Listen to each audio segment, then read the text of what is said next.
அனைவருக்கும் வணக்கம். எல்லாரும் எப்படி இருக்கீங்க? நல்லா இருக்கீங்களா? நாங்க நல்லாயிருக்கோம். நீங்களும் நல்லா இருக்கணும்னு கடவுள வேண்டிக்கிறேன். நாங்க பக்கத்தில திருச்சி பக்கத்தில இருக்க சமயபுரம் கோயிலுக்கு போயிருந்தேன். அப்போ ஒரு கடையில வெளியில நின்னு ரூ. 10 ரூ. 15 ரூ. 10 ரூ. 15 அப்படின்னாங்க. என்னடா ரூ. 10 ரூ. 15 இவ்வளோ பெரிய பொம்மைலாம் இருக்கே! சரி என்னதான் இருக்கு? உள்ளார போய் பார்க்கலாம் அப்படின்னு சொல்லிட்டு உள்ளார போனேன். உள்ளார போனா நெறைய பொம்மை, ஃபோட்டோ எல்லாமே இருந்துச்சு. ஆனா பெரிய பெரிய பொம்மை எல்லாம் ரேட்டு ரூ.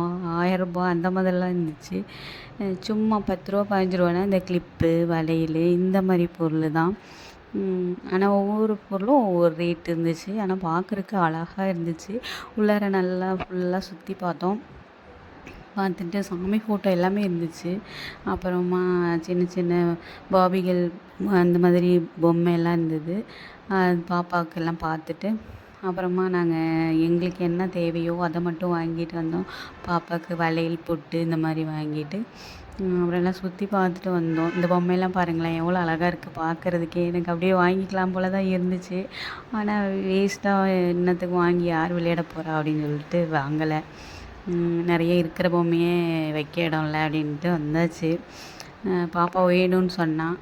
அப்புறம் அவளுக்கு வாங்கி தரல வேணாம் அப்படின்னு சொல்லிட்டு வந்துட்டேன் நானு. வளையல் இந்த மாதிரி வாங்கிட்டு. எனக்கு இந்த மாரி கோவிலுக்கு போனா அந்த வளையல் கடைக்கெல்லாம் உள்ளாரலாம் போயிட்டு நெறைய சுத்தி பார்க்கறதுக்கு எனக்கு ரொம்ப பிடிக்கும். நான் வீட்ல டைம் போகலன்னா மங்கள் போயிடுவோம். அங்கே போயிட்டு நல்லா ஃபுல்லா சுத்தி பார்த்துட்டு, ஏதாவது ஒரு 2, 3 பொருள் மட்டும் வாங்கிட்டு வருவோம். எனக்கு இந்த மாதிரி போறது ரொம்ப பிடிக்கும். மங்கள் இல்லைன்னா சாரதாஸ் அப்படி போவோம். போத்தீஸ் போவோம். நீங்க உங்களுக்கு டைம் போகலன்னா நீங்க என்ன பண்ணுவீங்க? அப்படின்றது கமெண்ட்ல சொல்லுங்க.